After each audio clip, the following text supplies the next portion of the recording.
আসসালামু আলাইকুম। চকরিয়ার সকল শিক্ষানুরাগী সম্মানিত সুধী, আপনাদের দৃষ্টি আকর্ষণ করে আমি অত্যন্ত গুরুত্বপূর্ণ আজকে একটা বিষয় নিয়ে কথা বলতে চাচ্ছিলাম। আশা করি সবাই আমার ভিডিওটা দেখবেন এবং শেয়ার করে অন্যজনদেরকে দেখার সুযোগ করে দিবেন। এবং এক্ষেত্রে আমার এটা আসলে শিক্ষক হিসেবে একটা পরামর্শ।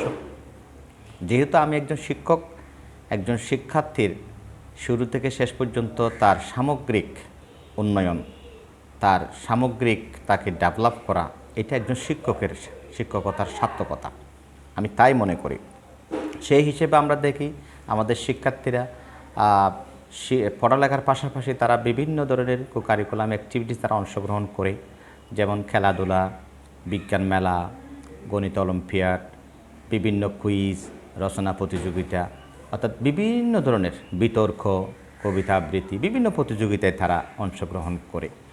তো সেই হিসাবে আমাদের শিক্ষার্থীদেরকেও আমরা বিভিন্ন প্রতিযোগিতার পাশাপাশি আমি মনে করি আরেকটা গুরুত্বপূর্ণ প্রতিযোগিতা আমাদের শিক্ষার্থীদের প্রয়োজন আছে বলে আমি মনে করি। তো এই ক্ষেত্রে আমরা আমাদের চকরিয়া উপজেলা প্রশাসনের একটা ভূমিকা আমরা পূর্বে লক্ষ্য করেছি, যেটা বলতে চাচ্ছিলাম। মূলত চকরিয়া উপজেলা প্রশাসন প্রতি বছর চতুর্থ এবং সপ্তম শ্রেণীতে শিক্ষার্থীদেরকে একটা বৃত্তি পরীক্ষা আয়োজন করতেন। আমি দেখেছি আমার কর্মজীবনের শুরু থেকে, আমি মোটামুটি 10 বছর আমার এই শিক্ষকতা জীবন চকরিয়ায়, সেটা শুরু থেকে দেখেছি। আমাদের চকরিয়ার একজন ইউনু মহোদয় ছিলেন, জনাব শাহেদুল ইসলাম। উনি প্রতি বছর এই বৃত্তি পরীক্ষার আয়োজন করতেন। পুরো চকরিয়া উপজেলা থেকে বিভিন্ন মেধাবী শিক্ষার্থীরা তারা অংশগ্রহণ করে মেধার স্বাক্ষর রাখতেন, সফলতা অর্জন করতেন এবং উপজেলা প্রশাসন তাদেরকে বিভিন্ন ধরনের উপহার সামগ্রী উপহার দিতেন। এক আড়ম্বরপূর্ণ একটা পরিবেশ আমরা লক্ষ্য করতাম এবং শিক্ষার্থীদের সাবলীল অংশগ্রহণ, স্বতঃস্ফূর্ত অংশগ্রহণ ছিল।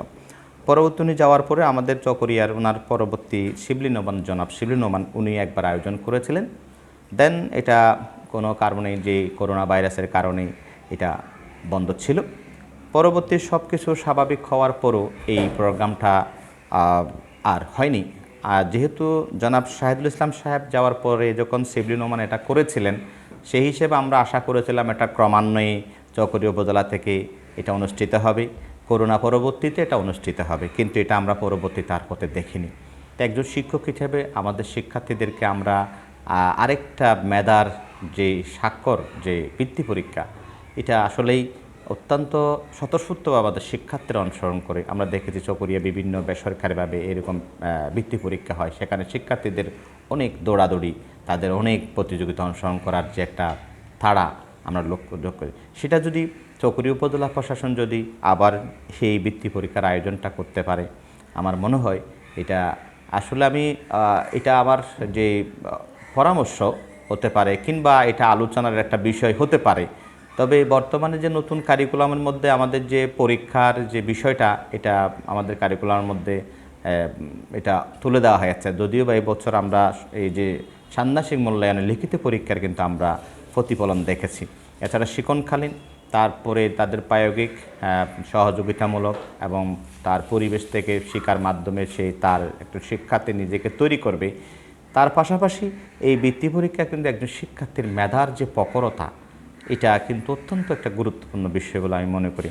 তা আমি আশা করব আমাদের চকরিয়ার যে মান্যবর উপজেলা নির্বাহী কর্মকর্তা, উনি আমাদের চকরিয়ার যে শিক্ষানুরাগী, আমাদের শিক্ষাবান্ধব আমাদের অনেক ব্যক্তিরা রয়েছেন এই চকরিয়ায়, ওনাদের পরামর্শ নিয়ে যদি উনি এই ধরনের একটা আয়োজন যদি ধারাবাহিকভাবে আবার অব্যাহত রাখতে পারেন, তাহলে আমি মনে করি আমাদের শিক্ষার্থীরা তারা তাদের পড়াশোনার যে একটা টেন্ডেন্সি, এটা তারা অনেক বেশি আরও শানিত করবে। আমার কেমন জানি মনে হয়।